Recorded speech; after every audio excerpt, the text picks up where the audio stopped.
Hi hello வணக்கம். நான் உங்கள் ஜேகே. துயில் பாட்காஸ்டுக்கு உங்களை அன்புடன் வரவேற்கிறேன்.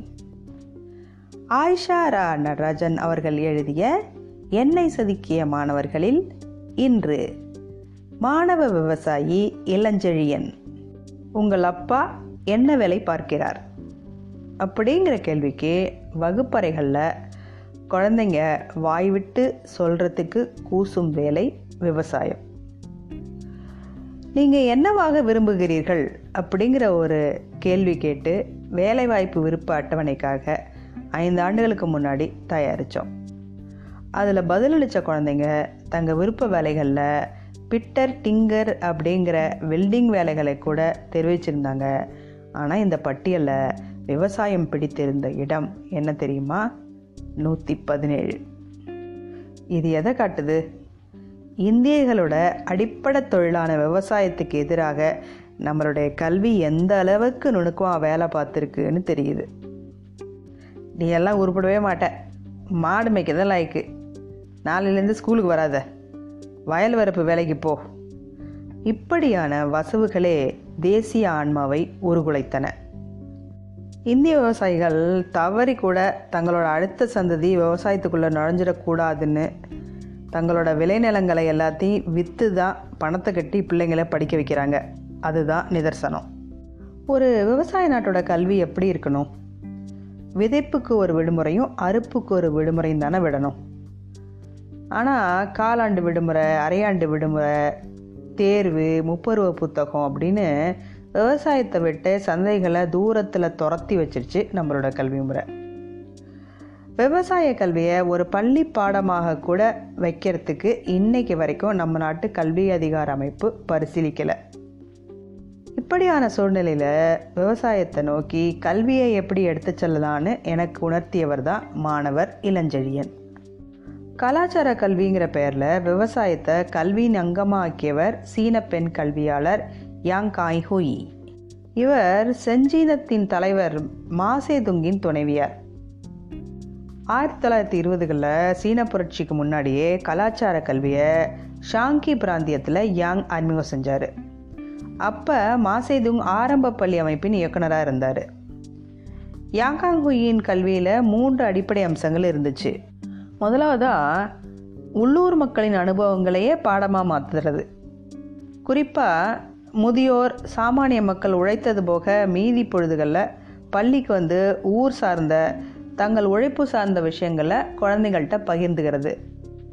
இதன் மூலம் பள்ளிகள் கலாச்சார பகிர்வு மையங்களாக மாறுச்சு. இரண்டாவதாக வயதுக்கு தக்கவாறு சீன மொழியில் வாசித்தல், எழுதுதல் தவிர உள்ளூர் விவசாய உற்பத்தியோடு இணைந்த பணிகளை கற்றல் எனும் புதிய மண் சார்ந்த கல்வி.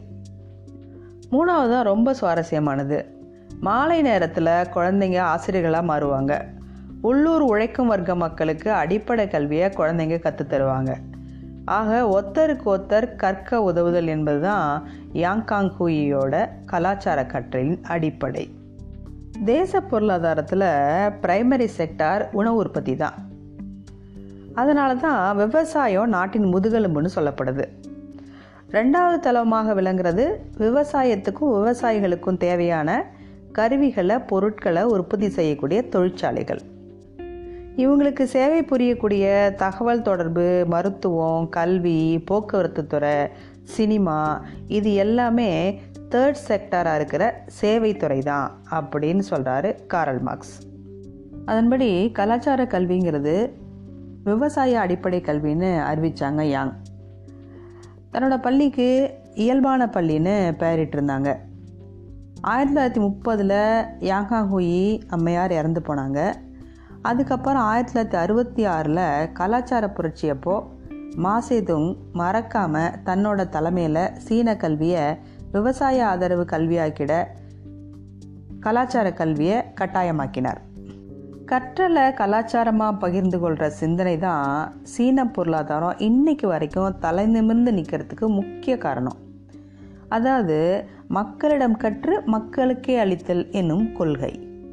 ஆனால் இந்தியாவிலோ உணவு உற்பத்தி துறைக்கு மதிப்பே இல்லை. 3வது தளமான சேவைத்துறையை நோக்கி நமது கல்வி நகருது. இங்கே நடத்தப்படுறது எல்லாமே இயல்பு மாறிய பள்ளிகள் தான். இந்த நிலையை மீறி விவசாயம் சார்ந்த கலாச்சார கல்வி சாத்தியமேனு எனக்கு காட்டியவர் தான் இளஞ்செழியன்.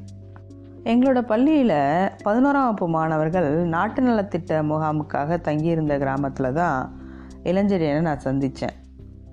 அவரும் எங்கள் பள்ளி மாணவர் தான். அவருக்கு அப்பா கிடையாது, அம்மா அப்புறம் தன்னோட சகோதரர்களோட சேர்ந்து தான் அந்த ஊரில் விவசாயம் பார்த்துக்கிட்டு வந்தார்.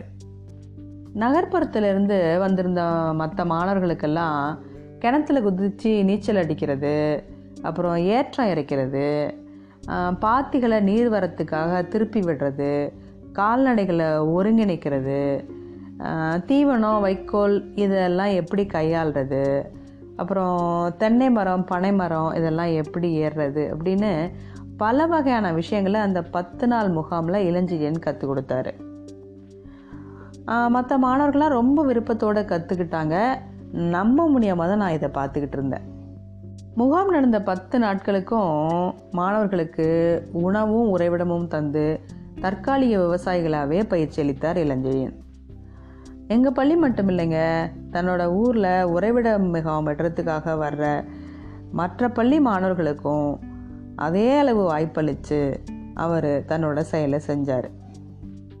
ஒவ்வொரு ஆண்டும் இதே மாதிரி 10 நாட்கள் தேசத்தின் உயிர் மூச்சான விவசாயத்தில் பள்ளி மாணவர்களை பங்கு பெறுறதை கட்டாயமாக்கினால் எவ்வளோ சிறப்பாக இருக்கும் அப்படின்னு என்னை யோசிக்க வச்ச இளஞ்செழியன் உயிரி தொழில்நுட்பம் படிச்சுட்டு இன்னைக்கு தமிழக அரசின் கரும்பு ஆராய்ச்சி துறையில் பணிபுரிகிறார். மீண்டும் சந்திப்போம். நன்றி.